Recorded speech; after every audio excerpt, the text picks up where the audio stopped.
afternoon or evening almost. That's sort of how it feels. You have two zoos for the final dessert for today. It's the NEWZOO, that's me, and Crystal of WARMAN from China will close it up. A special thanks to Laure, Clemence for the PR, and Sabine in the hot, sweaty tech cabin up there. I challenge people that are here to have a look. Thank you very much.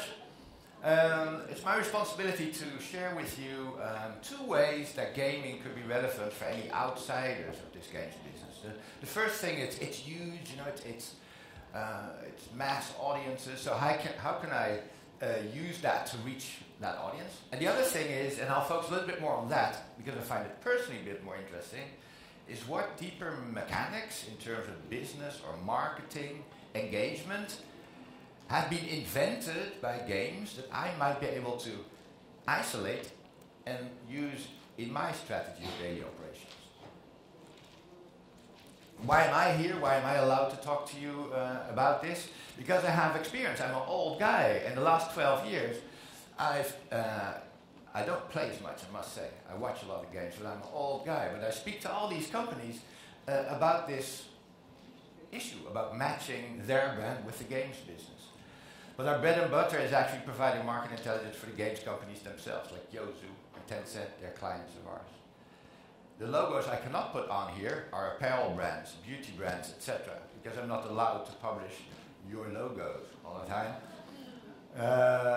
But there are changes in the market happening that make it even more relevant for you. And I think you all know I'm also talking about esports. And we sell subscriptions, and we go all the way from trends, written up in reports, all the way down to nitty-gritty analytics on every little influencer and how loyal their audience is every 15 minutes of the day. But I won't bore you with that last part too much. But if you look at gaming in the news recently, and also the press questions I'm getting, it's not about gaming, it's about streaming and esports. It's about gaming going mainstream. And last week, the rumor deal between the LPL and Nike came through. So they presented a deal rumored to be worth $100 million for 5 years to be the exclusive jersey sponsor and footwear for all the 16 teams in the professional league for League of Legends in China only. This is not a global deal. This is one single game, one single league in China. That's pretty mainstream. But this game, I'll not explain the whole game, so I'll zoom in on the mechanic here. This game is called League of Legends. It's 5 against 5. It has a very strategic component because before the game starts, one team chooses a character and the other thinks they have a certain strategy. They choose a different character. So the characters with which they play is defined a minute before the game starts. That's very exciting. And every character has its own special swords, special weapons, special talents. This game is free. Still, they earn a couple $2 billion a year. How can that be? What is the first moment that people start to spend money in this game? And we don't have time today to make this a quiz, so I'm going to tell you.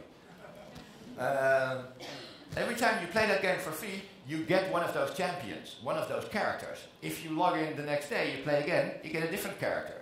You get a randomly appointed character. If you want to develop skills, you have to zoom in on one or a couple characters. So people spend money for the privilege of choice. But if you don't have the money, you can just keep playing as long as you want. It's like having every hour there's a bowl of different cookies, and you can take one for free, but you can't take the same one. And then in the end, you'll find out which one you like most, but then you have to pay. Anybody in the cookie business? Maybe not so relevant. Okay, next one will be better. The World Championships held in Beijing in this stadium attracted people in the stadium, but also almost 99.6 million unique viewers. You know, that's more than the NBA Finals altogether, so that's the scale of things. And these are viewers across the globe because League of Legends is a global game, very popular in the US as well. And MasterCard, I think that's a client whose logo I cannot put up on the screen, they are going in big here. They're treating this like the Champions League. They say to us, this is the 6th big sport that we're entering. We have golf, rugby, baseball, football, and one other one I've forgotten. But esports is a sport we're going to support just like we do with the Champions League. So these are the big brands coming in. And how big is this whole thing? Esports makes comparisons with sports very obvious, but don't forget gaming is a bigger business than professional sports globally. It just surpassed it last year. And there's one difference. The 148 billion is 100% consumer spent revenues, direct revenues. As you might know, 60% of sport revenues is extremely indirect through media rights, etc. That's $130 billion more in only 11 years. It took 30 years to come to 35 billion. A lot has happened to this whole gaming space. A lot has happened that might inspire you to also change your view on engagement. Because gaming is, from a time perspective, probably the #1 favorite pastime. It easily has more than linear TV in terms of time. And 2.5 billion that play games. Which game does your target group play? And now we're getting into the money part of the business. Because this is a similar event, but in the other side of the Atlantic Ocean. This is Vancouver. Different game, same genre. Mobile online multiplayer battle arena, Dota 2. They have a prize pool of 25 million. I don't know if you remember when the Dutch team, I'm Dutch, was good at football in the past. They're getting better, by the way.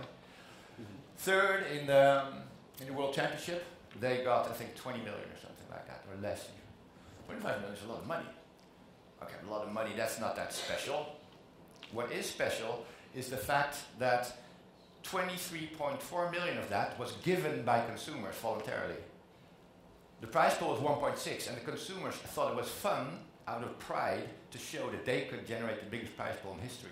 And then it's become a sport for the community of these players. So every year, actually, they publish the graph of how fast the prize pool is growing due to contributions of consumers, and each year, of course, it's more. Voluntarily. That's involvement. Gamers are used to not just be engaged with, they want to be involved in creating games, involved in creating these headlines. But if you read the small print, it's only 25% of donations go to the prize pool. Where does the other 75% go? That's 70 million. That goes to the organizer of the event. Isn't that a good idea? Why do consumers accept that? Because they get unique, scarce virtual items each time a couple million is passed. So they get scarce virtual items. Scarcity, value. The community does not complain about this. They love it. Because they are involved. They have tools. And that is how games have evolved. From just playing a game to this professional layer of esports. Hardware has become gear. The best-selling hardware thing for gamers are chairs. It's the gamer chairs. Because all the professionals, they see them in these cool chairs. Every gamer, even my son, wants a gaming chair. So it's more about gear. And then video, okay, we watch it on YouTube, but now we all stream our game. So we, as a gaming business, give consumers tools to create stuff. Build your own PC, be a broadcaster, create a prize pool, organize a tournament. That's different than other media. That's the secret of the success. So this is my favorite. It's not my daughter, by the way. I should have put a picture of my daughter, but and I don't have tattoos. But gaming, I call it the most empowering form of entertainment because of those tools. And just in hard figures, because people expect hard forecast figures from me, so here they are. The 148 can be found there. Two obvious conclusions is that the share of China's contribution goes from 14% only 7 years ago to 26%, 25% right now. That's how big China is in this world. And the dark blue thing is mobile gaming. My company, NEWZOO, I started in June 2007. In the same month that the iPhone was launched, there was no such thing as money in mobile gaming at that moment. And when talking about the power of China, we help our clients a lot with a sample of 1.5 billion smartphones spread across China and the rest of the world. And one of the things is, of course, that the Chinese brands are killing it. The third brand in the world last month was Oppo. Not Huawei, not other brands that we know in the world, not LG, Oppo. And these, especially in emerging countries, have grabbed more than 50% of the market in India as well. Why is this important? Because in the end, maybe we will not have app stores anymore. In 20 years, we won't have app stores. Why not? Because 20 years they didn't exist, so in 20 years, it's probably something else. And maybe these brands will be the distributors of content. The esports audience, people that watch professionally, so not only the YouTube gaming video, but watch professional stadium events and leagues, has grown to above 150 million worldwide. But once again, China accounts for a third of that audience. It's really cool to see, compared to when I was young, I didn't know about Chinese games, and the Chinese didn't know about the Western games. The business models didn't match, nothing matched. And now a lot matches. We all like professional gaming. We even like some same games. We fill stadiums. We all play on our mobile when in transit. But there's new formats that also maybe can give us some hints about new exciting mechanics. So when it comes to game viewing, you might know that on YouTube, the video on demand service, gaming is now equally popular to music. So they're #1 and #1 category. But if you put the live streaming with that from Twitch and YouTube, 61 billion viewing hours were generated in 2018. And that's more than Netflix across the whole world. So that's quite a lot. And you see the same development in China. So these are the streaming platforms. I think we've seen a couple of those logos today. And on the left-hand side, you can see the Western ones. And more professional content is also moving towards these platforms. Why is viewing so key? It's because, well, mobile gaming has given gaming the time spent ×2. So first it was just gaming PC console, then mobile came. So the time spent on game went ×2. And now the time has gone ×2 again, because people watch games. When you don't want to have a leap forward gaming experience, you'll just watch it on your mobile predominantly. So we've gathered 4 more times engagement time in only 11 years time. And viewing, influence are so important. Successful new games are found not by looking at gamer numbers, they're looking at viewing numbers. Because if a new game is discovered by an influencer and he starts streaming that and he has tens of millions of followers and they like it, it will explode. So all our big gaming clients track rising stars from a viewing perspective. It's more important than the gaming perspective. That will follow. And here you can see Apex. Apex, a new game. Nobody saw that coming. It was EA paying 5 influencers, quite a lot of money, to at a certain moment start streaming that game. They paid them for I think 3 days, that was it. And it's gone to the most viewed game ever in history in the first couple hours. 100 million hours in the first couple days. Fortnite, people here have children. I think this is your nightmare. This is the biggest time-sucking game that your child has ever found. That's what my experience was, at least. $3 billion in revenues viewing. But I find the most interesting fact is the right-hand top hand. So we know influencers, but gamers, a large share, just streams their game. 1,300,000,000 hours of content were sent into the world by gamers of this game last year. Wow. That's what I mean with that they expect to do stuff, to broadcast. Apex Legends, well, same genre, 100 million hours, and in the same genre, and that takes us to China. This is all the same genre. This is 1 against 100. This is the same format as on TV. Simple quiz, the lights go out for people that didn't answer it correctly, and one last man standing wins. The only thing that's different here, this is with bullets and shooting. That was a TV format. That's why it's so successful in viewership, because at the center is a TV format. So if I'm in media, I can think of TV formats, how they could apply to games and make a successful game. Hey, that's an idea. Anybody in media here?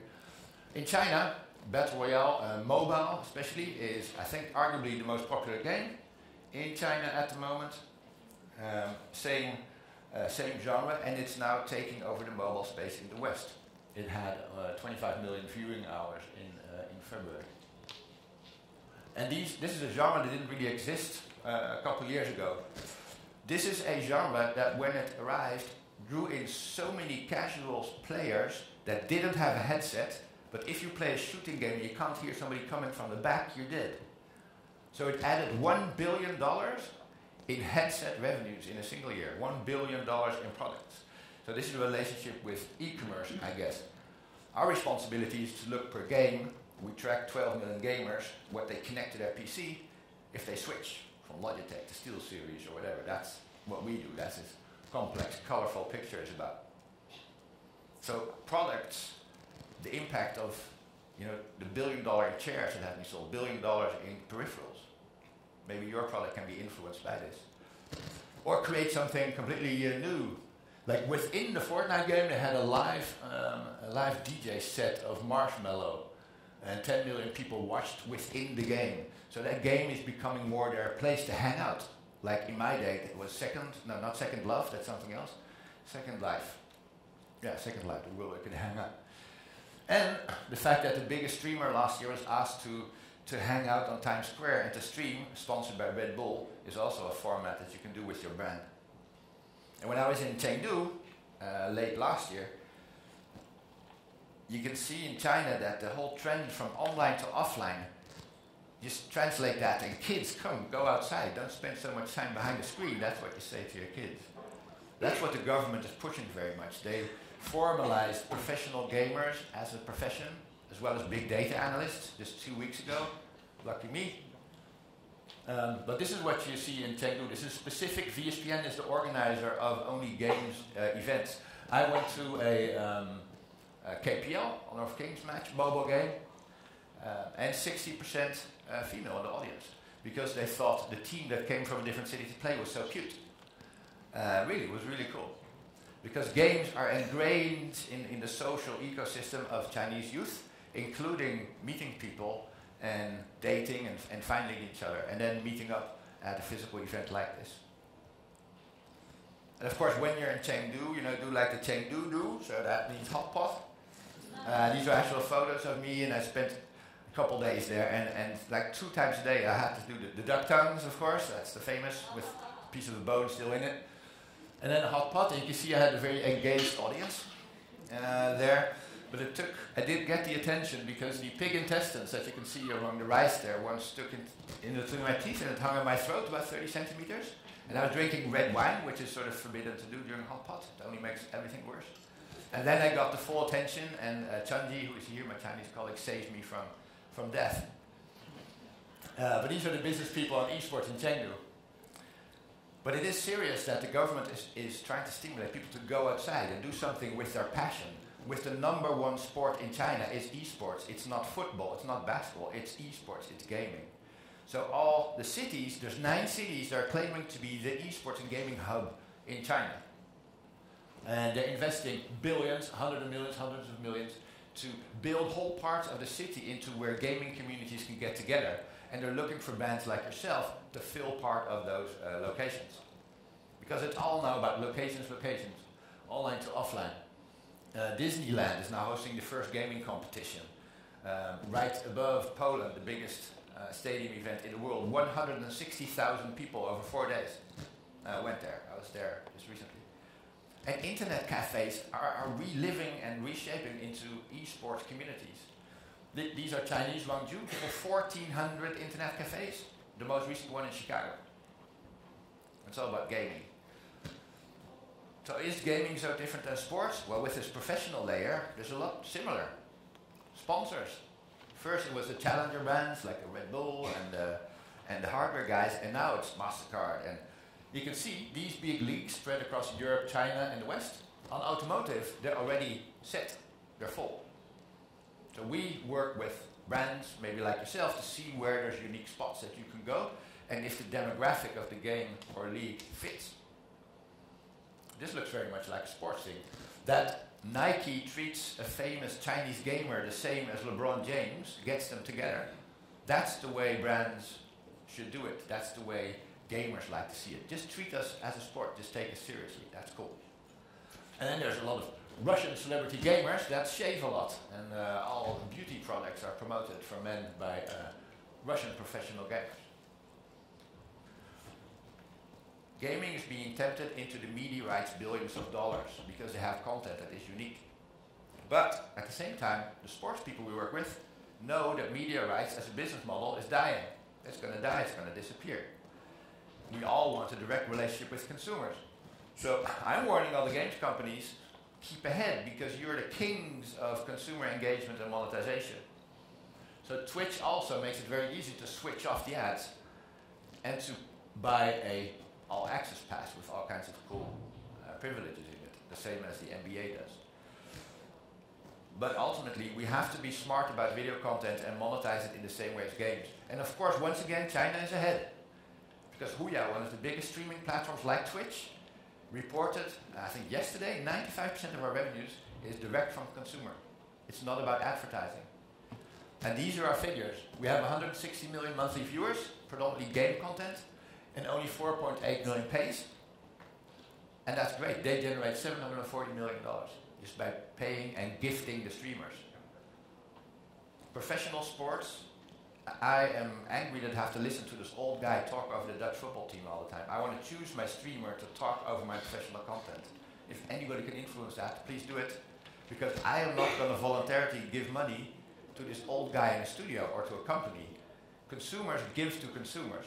So you have to have a consumer represent your product, otherwise people won't believe it and people won't spend it. And the Chinese know this. The future is all about currency and payments and micropayments. So it's not surprising that Alipay is one of the first, has an exclusive payment deal with the Euro League and the European Championships to be held in Germany. They know that sports content will be monetized through direct consumer monetization, and they want to claim it. And WePay will be there as well. And then I'll close off with more about the future that connects to that currency stuff, because the future of games, when I talk to games people, we talk about other industries, because we want to make cars. You know, Tencent has invested recently in a lot of car companies. NVIDIA's future is cars, because a car will just be a GPU with a wrapper around it and 4 wheels. And you don't have to drive. So what do you do when you don't have to drive and just sit there? You play games. So gaming is all about automotive in future, but to end it up with this last idea, mobile games are all free. Hundreds of millions of people play it. That's one big, because it's a direct relationship with consumer, everything has been A/B tested among hundreds of millions of people. That's why mechanics that are in mobile games are perfect. That's where you can learn how people would like to be treated and engaged. The difficulty with games is 95% never spends a lot of time, no money. 5% spends money, but hardly any time. How can you entertain those two audiences? The only way that games have found out to do it is have a double-layered credit system. You need a currency for money, you need a currency for time. And sometimes you can exchange a little bit, they can touch a little bit, but there's two currency needed to make an economy like that, with such diverse people, work. And I said, hey, I recognize that from something. I recognize that from the real world. There's people that don't have a lot of money, don't care about money, people that have a lot of time. We only have one hard currency. And if we want to make sure that when everything is taken over by robots and automation, not only 1/3 has a job, but everybody is happy, we will have to integrate not these crappy loyalty systems that a lot of brands have or gas stations. They work exactly the other way around the games do. We need a time currency and we need a money currency. And only then will this whole world work. And I need your help for that. Thank you very much.